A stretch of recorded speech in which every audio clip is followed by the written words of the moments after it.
air in the old barn was thick with the scent of sawdust, sweat, and something darker, something that had waited 7 long years to make its presence known. Welcome to Deep Literature, where the past whispers secrets and the quietest corners of history hide the most disturbing tales. Tonight, we step into a story of cruelty, patience, and the terrifying power of revenge. Immersive Story Narration Part 1. Ruth's eyes glinted in the fading sunlight as she tightened her grip on the pliers. Across from her, William Krenshaw's face twisted in disbelief and fear. "You can't, Ruth. You can't do this. This isn't you. This isn't who you are," he pleaded, his voice trembling with the desperation of a man who suddenly realized the depth of his own vulnerability. Ruth smiled, and it was a smile that carried the calm assurance of someone who had waited years for this moment. "You're right," she said pleasantly. "This isn't who I was. But you spent 7 years teaching me to be someone else. You spent 7 years showing me exactly how much cruelty one person could inflict on another. Did you think I wasn't paying attention?" A sharp piece of metal pressed against Crenshaw's right leg, not enough to break skin, but enough to send fresh waves of agony through his already fragile body. Ruth returned to her stool, unfolding a piece of paper that listed every grievance, every humiliation, every moment he had caused her suffering. She called them her lessons. Each one required a response, a confession, an apology that matched the depth of pain he had inflicted. The first entry, January 15, 1839, the dropped spoon incident. Ruth had remembered the precise torment that followed, the subtle ways Krenshaw had applied both physical and psychological pressure, and she had meticulously planned a response that mirrored it. Not just pain, but the devastation of hope, the systematic stripping of dignity, the careful manipulation of terror that left a person utterly unmoored. Crenshaw's eyes widened as he realized the magnitude of her plan. "You can't, Ruth," he gasped. But Ruth had already begun. She mirrored his own cruelty, but with a precision and patience born of years of suffering. The man who had twisted her arm until her shoulder dislocated found himself pinned under debris in a way that applied constant, unrelenting pressure. The man who had kicked her for moving too slowly discovered the horror of being trapped while desperate to escape. Ruth's most insidious technique involved water. Every 30 minutes, like clockwork, she allowed Krenshaw a sip from a ladle, cool, refreshing, exactly what he needed. But each act of kindness was carefully calculated to make the next wave of torment even more devastating. "This is what kindness looks like, Master Krenshaw," she would whisper, her tone gentle and intimate. "This is how people should behave toward one another." Then, just as he savored relief, she would resume her methodical cruelty. Hours passed. Each entry on her list became a lesson, each lesson a punishment.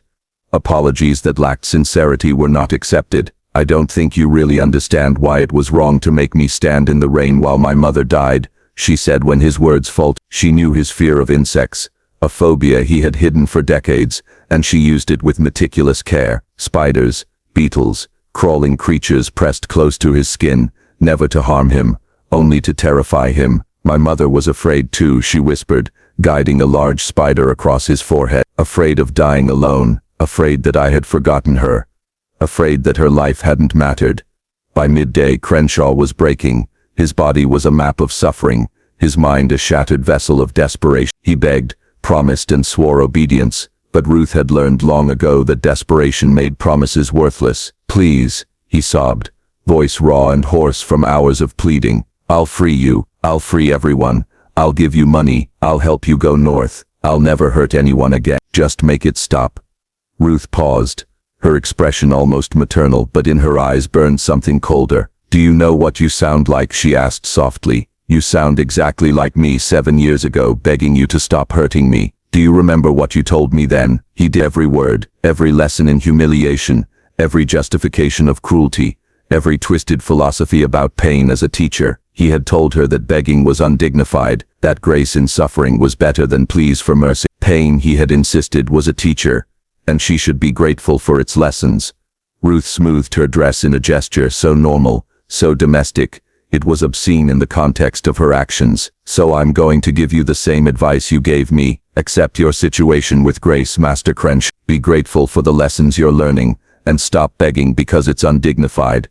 The afternoon sun shifted, stretching shadows across the barn. Ruth worked tirelessly, moving with purpose and precision. Her body and mind had found rhythm, her hands confident in the choreography of agony she orchestrated. Each adjustment, each pressure point, Each moment of false relief was conducted with the exactitude of someone who had studied human suffering for years, and Ruth herself was changing. The frightened girl who had entered the barn in the morning was gone. In her place was someone confident, deliberate, and terrifyingly in control. She spoke with authority, directed every movement, and studied Krenshaw with the curiosity of a scientist documenting an experiment in real time. "I never understood before why you seem to enjoy hurting me so much," she said during a brief pause, kneeling beside him. "It's not anger or frustration, it's control. It's watching someone realize that their entire existence depends on your will, that nothing they can do or say will change their situation unless you decide it."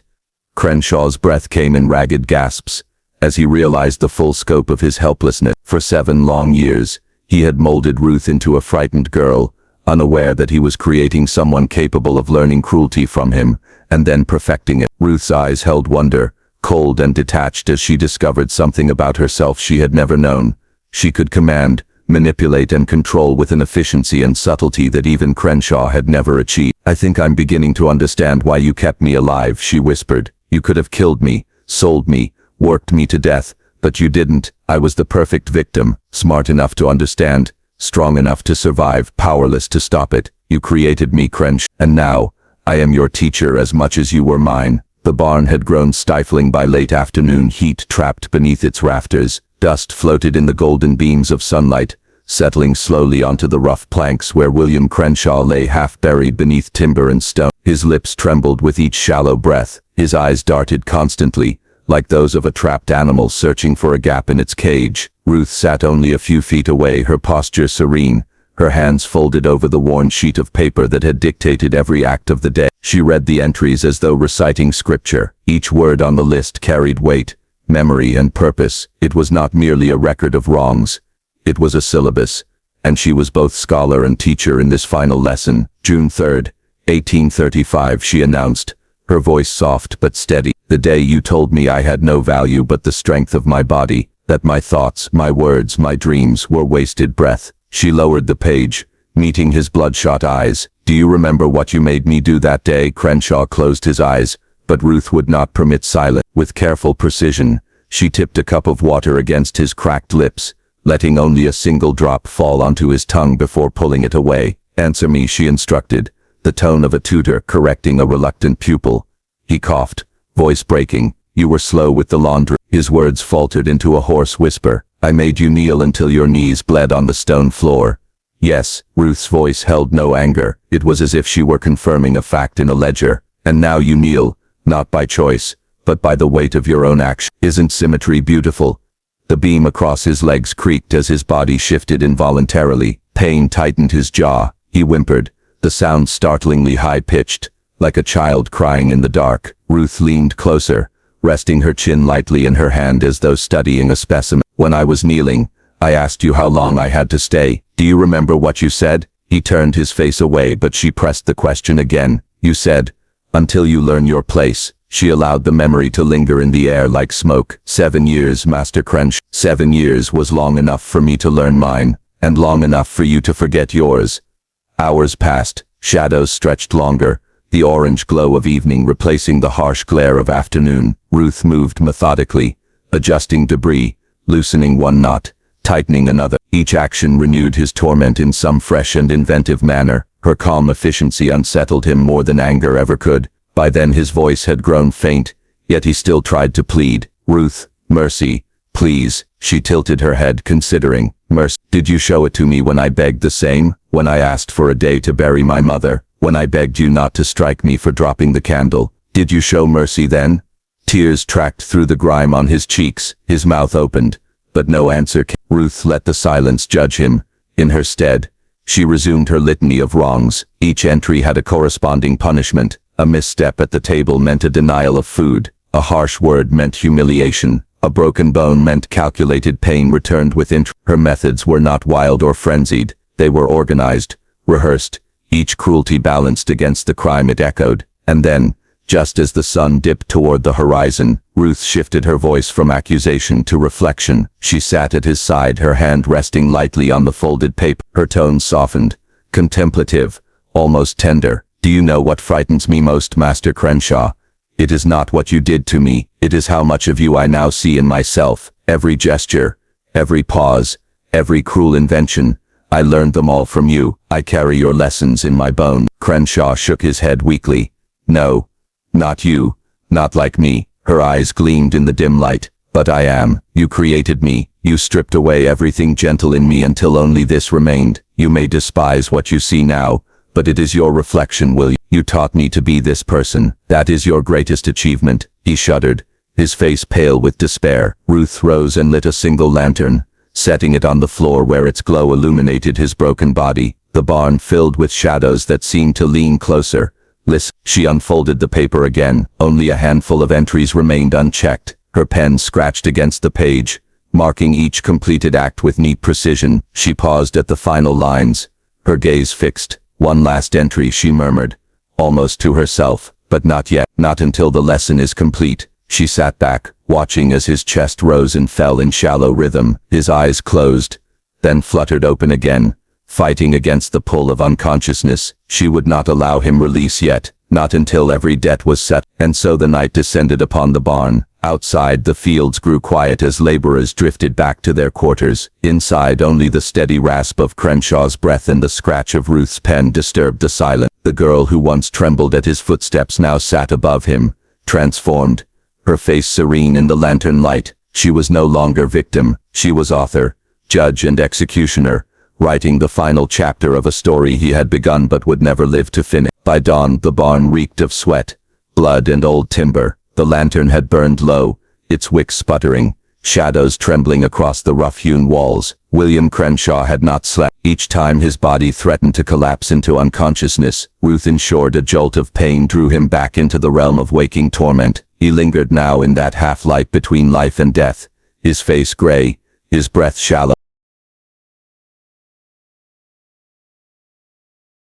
Ruth had not slept either, yet she appeared composed, her back straight, her eyes unnervingly clear.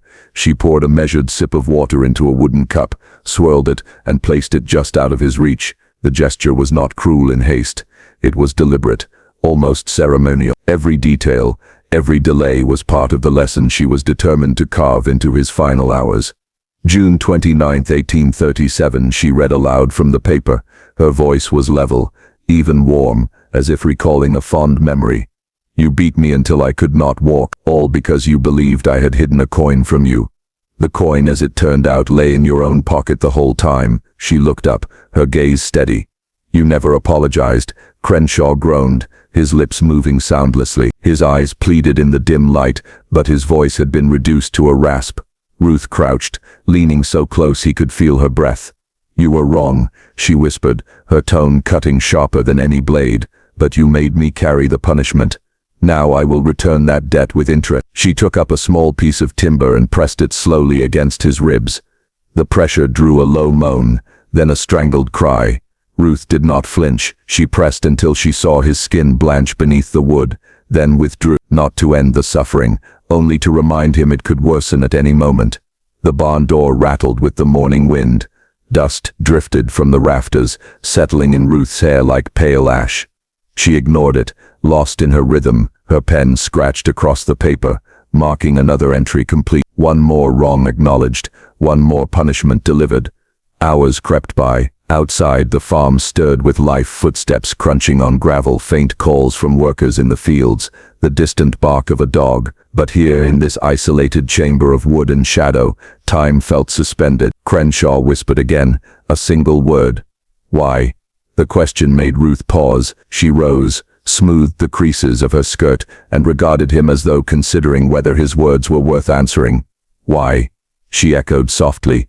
Because no one else would. No court, no jury, no God ever came to my defense. Justice never descended from heaven, William, so I have become justice myself. That is why. Her words seemed to chill the air, even as sunlight filtered through the barn slats. At midday, she read the second-to-last entry. November 12, 1838, she recited. The night you locked me in the smokehouse for dropping a plate, the air was so thick, I thought I would die. You left me there until morning. She traced the ink with her finger, her expression unreadable. Do you remember how I clawed at the walls until my nails split? Krenshaw closed his eyes, tears leaking through. His lips moved again, forming a faint broken yes. Then you understand why I cannot release you yet. Ruth placed her hands gently on his shoulders, not in comfort but in restraint. You will stay here as I once stayed. You will breathe this stale air and feel it smother you. You will know what it is to beg for air and find none. She tied a rag across his mouth, not to silence him, but to force each breath into shallow, stifled gulps. His chest heaved, his body twisting feebly beneath the weight of the timbers. Ruth stepped back, folding her arms, watching. Her face betrayed neither pity nor cruelty, only focus. Minutes passed, then an hour. Crenshaw's eyes bulged with effort, his veins straining against his neck. Ruth eventually removed the rag, allowing him to cough and sputter, sucking in air with a sound that was almost animal. There, she said calmly.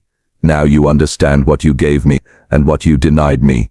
Her pen moved again, neat and deliberate. Another entry checked. Only one remained.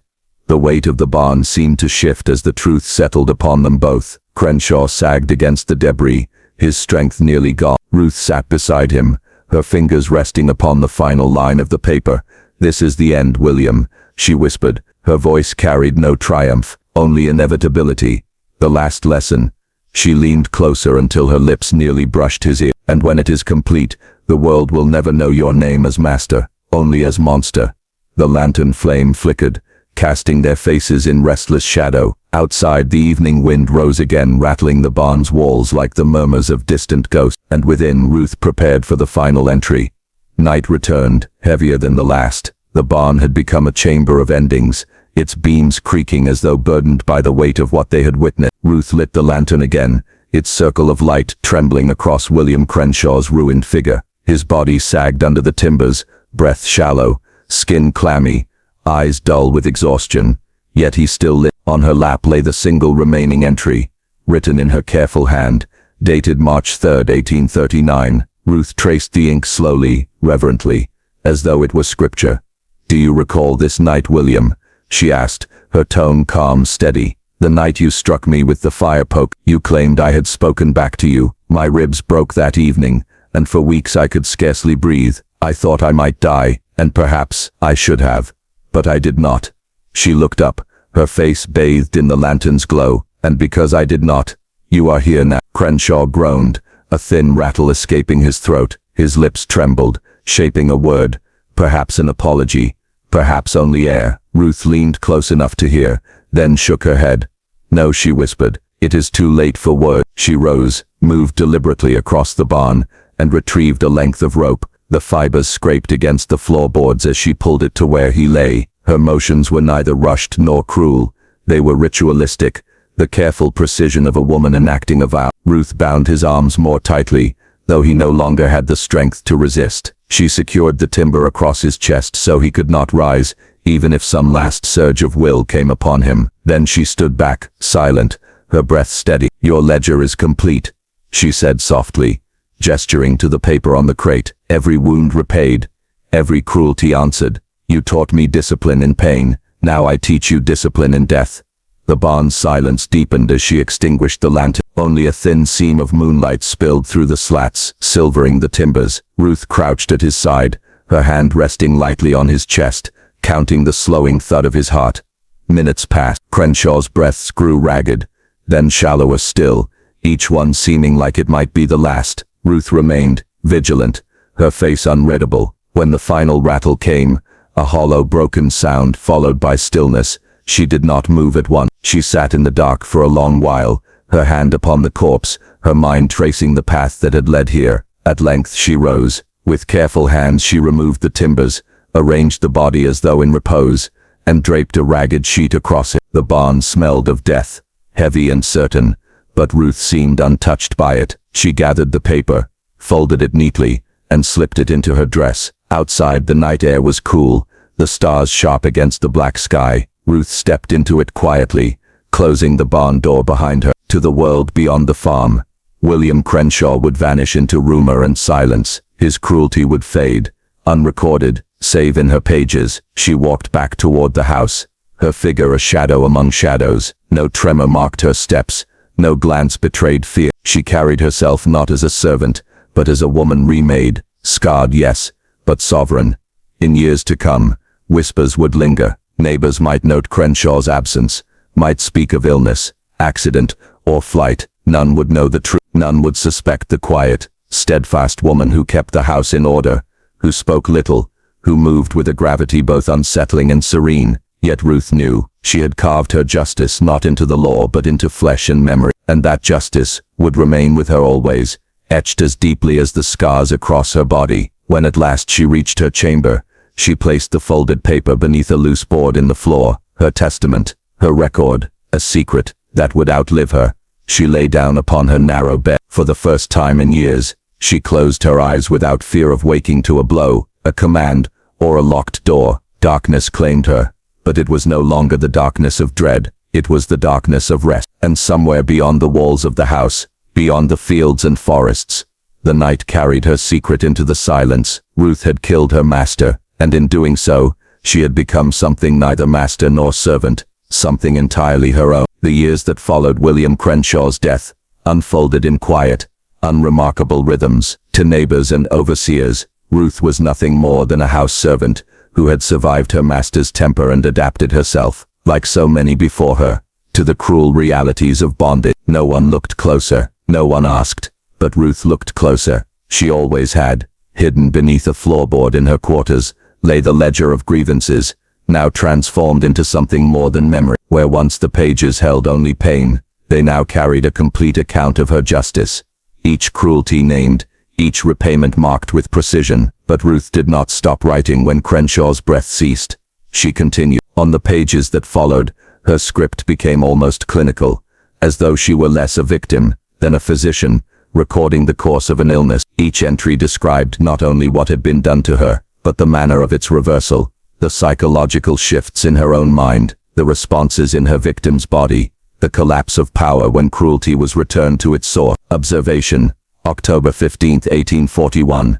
The subject responded to prolonged deprivation with incoherent pleading. Physical collapse arrived on schedule, yet vocal endurance exceeded expectation. Lesson: terror sustains the body beyond its natural limits. Her words carried no tremor of regret. They were records, not confessions, notes on human behavior, written in the hand of one who had suffered, studied, and at last mastered the very system meant to crush her. As months became years, Ruth added further reflections, sharpening her philosophy. She wrote of the economy of pain, of how cruelty compounded itself in memory, until it demanded balance. She wrote of the alchemy of power, how the removal of dignity produced monsters, not just in masters, but in those who endured them. She was no longer writing as the frightened girl who had once counted broken bones and bruises. She wrote now as something else, part scholar, part witness, part executioner. Her records were never shown to another soul, yet their existence gave her a strange form of peace. Each page carried a weight she no longer had to bear alone. When her new master, Thomas Garrett, purchased her in the estate sale, Ruth's demeanor was marked by dignity. She performed her duties, spoke with measured politeness, and kept her secrets folded between ink and paper. Those who served beside her noticed a difference. They whispered that she was not like other women. Her silences too sharp, her eyes too knowing, and always, behind the quiet mask, Ruth was writing. By the time of the 1850 census, the ledger had swelled to more than 200 pages. Not all of it was dedicated to Krenshaw. Increasingly, her reflections broadened, reaching into abstractions of morality, law, theology, and the fate of nations. She dissected cruelty the way a natural philosopher dissects an insect, stripping away its limbs until only the truth remains. Cruelty, she wrote, is not an act but a system. It trains both victim and oppressor. The former learns endurance, the latter learns confidence in power. Remove the balance, and both are transformed. Her writings blurred the line between testimony and experiment, between memory and philosophy. What she had done in the barn became both a personal act of vengeance and a study, an anatomy of justice, drawn from lived pain and precise retaliation.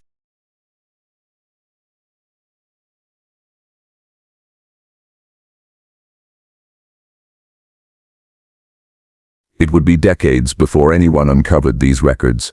By then, Ruth had been long dead, her grave nothing more than a modest stone among the Garrett family plots. But when the courthouse renovations of 1923 revealed the sealed package, archivists were startled. The pages bore the calm, disciplined hand of a woman who should, by every measure of her society, have been broken beyond expression. Instead, she had written herself into permanence. The surviving excerpts, those that were not quickly resealed, were passed among a small circle of legal scholars and historians. Some called them monstrous, evidence of a soul warped by cruelty into something unrecognizable. Others called them prophetic, a glimpse into the hidden psychology of oppression. One thing was certain: Ruth Coleman had not merely killed her master, she had studied him, dismantled him, and recorded the process with the detachment of a scientist. And in doing so, she had left behind one of the most disturbing documents in the history of American slavery. Neither confession nor diary, but something far colder, a manual. By the middle of the 19th century, Ruth Coleman was no longer spoken of openly in Rutherford County. She had been sold to Thomas Garrett, a man whose relative kindness distinguished him in a cruel land, and under his ownership she performed her duties with quiet competence. To outward eyes, she was unremarkable, another servant folding linen, drawing water, cooking meal. But silence has a way of gathering weight. Neighbors noticed that Ruth's presence carried a gravity beyond her station.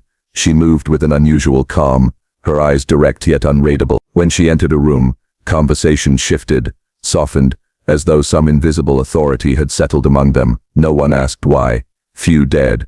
It was in the quarters late at night that whispers began to weave themselves into legend. Among the enslaved, stories circulated about what had truly happened to William Krenshaw in the barn that October morning of 1841. One version claimed Ruth had lured him beneath the beam, deliberately, letting the weight of the building itself execute her will. Another said she had poisoned him slowly over weeks, disguising her vengeance as patience. A third, darker tale suggested she had written his fate long before it came to pass, that the list itself was a spell, each name and date inscribed not as memory but as prophecy. The truth was simpler, colder, but it was known only to Ruth and the pages hidden beneath her floorboards. Yet the human mind, uneasy in silence, embroidered its own explanations.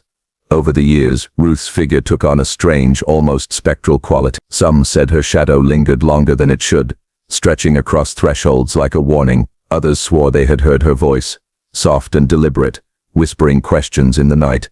Do you know your place? Do you understand the lesson? For children growing up on nearby farms, she became a figure of caution.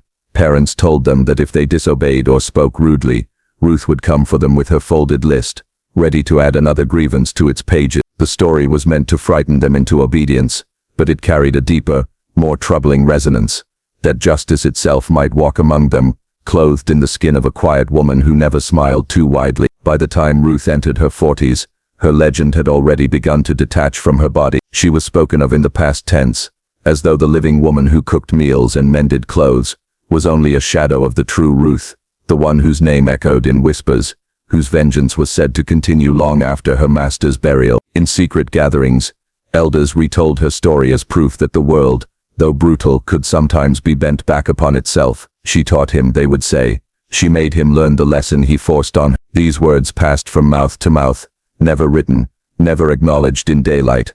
Meanwhile, the white families of the county told a different version. To them, Ruth was a cautionary phantom, proof of what happened when slaves were allowed too much thought, too much independence of spirit. They whispered her name as a warning, not of justice but of rebellion, an undercurrent of fear beneath their rigid control. Two worlds, two stories, one woman, standing silently between them. When Ruth died in 1878, her passing stirred little official notice. The Garrett family gave her a modest burial in their cemetery, a stone marked only with her name and dates. But within weeks, rumors began again. Some claimed strange markings appeared on her stone each October, letters too faint to read by day, but visible in the autumn twilight. Others swore the grass around her grave grew darker, as though fed by something other than soil and rain. Whether these tales were inventions of memory or echoes of guilt mattered little. The legend had already outlived the woman. For generations afterward, Ruth Coleman was remembered not as a servant,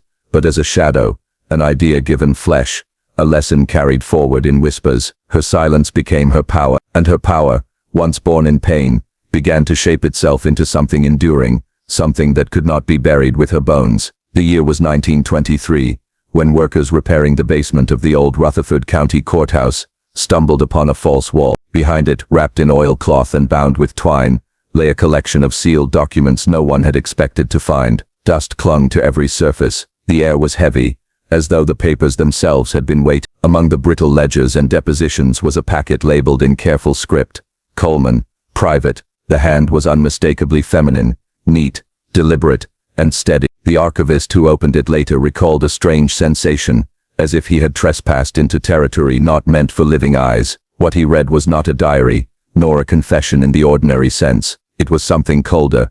The first pages were lists, dates, offenses, punishments endured. Each entry bore the clarity of an accountant's ledger.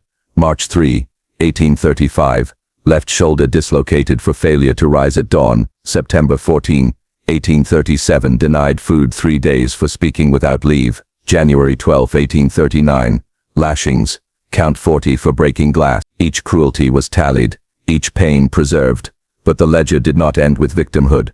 From 1841 onward, the tone shifted. Ruth's writing became analytical, her phrasing stripped of emotion. The entries charted not her suffering, but the systematic dismantling of her master.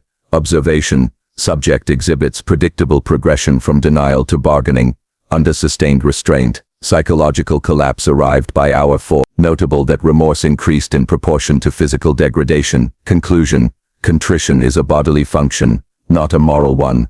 These notes read not as revenge, but as experiment, as though Ruth had transformed her torment into a study, and her master into an unwilling subject. Scholars who later reviewed the documents would describe them as proto-scientific, though their subject was suffering, not anatomy. Ruth recorded patterns of response, shifts of voice, tremors of the body. She even noted her own transformation. Subject has ceased to surprise. His pain no longer astonishes me. My own fear has evaporated. What remains is precision.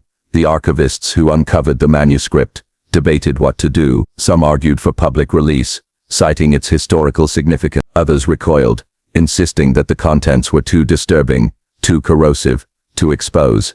In the end, the decision was made quietly. The documents were sealed once more, labeled restricted, and stored beyond reach. A few pages, however, had already been copied. These fragments began to circulate discreetly among a small circle of academics. Reaction was divided. Some hailed the writings as a rare voice of the enslaved, offering testimony of cruelty that history had otherwise silenced. Others recoiled from the tone, describing the ledger as monstrous, a record not only of oppression, but of what oppression had created in return. One legal historian wrote, "The most chilling element is not what Ruth endured, nor even what she inflicted, but the manner in which she recorded it, cold, meticulous, without the tremor of remorse. She was at once victim, judge and scientist." For a time, the document slipped back into obscurity, but whispers persisted. In quiet halls of academia, Ruth Coleman's ledger was invoked as proof of a terrible symmetry, that cruelty, once perfected, produces its own mirror. The courthouse fire of 1963 destroyed the original, yet fragments survived in private collections, smuggled copies and memory, enough to keep the story alive, enough to ensure that Ruth's voice, measured, exact and terrible, was never entirely silent. The ledger, once hidden, had become a shadow text, part history, part myth, part instruction, and like all shadows, it clung to those who looked too long. When scholars gathered in 1931 to discuss the fragments of Ruth Coleman's ledger that had quietly circulated, the atmosphere was not one of curiosity but of unease. The papers had been read in private, passed hand to hand in whispers, but never before debated in public. What emerged in those dimly lit halls was less an academic symposium than a reckoning. The central question was not whether Ruth had been justified. Such debates seemed almost irrelevant in light of what she endured, but whether her writings represented something altogether more disturbing, a theory of cruelty born from the soil of bondage. The fragments revealed more than retaliation. They outlined a philosophy. Ruth had not only recorded the abuses inflicted upon her and her systematic vengeance, she had drawn conclusions about the nature of power itself. One passage, often quoted, chilled even hardened historians. Pain is not chaos, but language. Each blow, each deprivation, each insult carries instruction. Over years the lesson becomes fluent. The student learns endurance, but once the roles reverse, endurance becomes authority. In this way the oppressed acquires mastery, not by escaping cruelty, but by absorbing it. Here was no plea for sympathy, no trembling account of suffering. Here was doctrine, calm, unyielding, written with the assurance of one who had tested her theories in blood. Another fragment struck even deeper. Justice is a fiction invented by those who command. Retribution is real, Retribution can be measured, weighed, calculated, recorded. It requires no law, no court. It requires only memory. In those words, Ruth's ledger revealed itself not merely as testimony, but as a manual of inversion, a system in which the powerless did not seek justice through institutions, but seized it directly, with their own hands, shaping it into something colder than law and sharper than morality. The revelation unsettled even those who admired her courage. If cruelty could be learned, then so could mastery of cruelty, and if Ruth, once a victim, could acquire it, then perhaps cruelty was not the inheritance of the powerful alone. Perhaps it could grow in anyone, given enough years of degradation. In this sense, Ruth's ledger did not simply expose the sins of her master, it exposed the machinery of power itself, the grim cycle by which suffering reproduces itself, twisting victim into victimizer, oppressor into subject, until no distinction remained. By the close of the symposium, the scholars sat in silence, staring at the scattered fragments as though they were staring into a mirror. Ruth Coleman had killed one man in a barn in 1841, yet her writings suggested something far larger, far more enduring. They suggested that cruelty was not the property of William Krenshaw alone, nor of a single generation, nor of a single system. Cruelty was transmissible, like an infection, like a seed, and Ruth had written the text.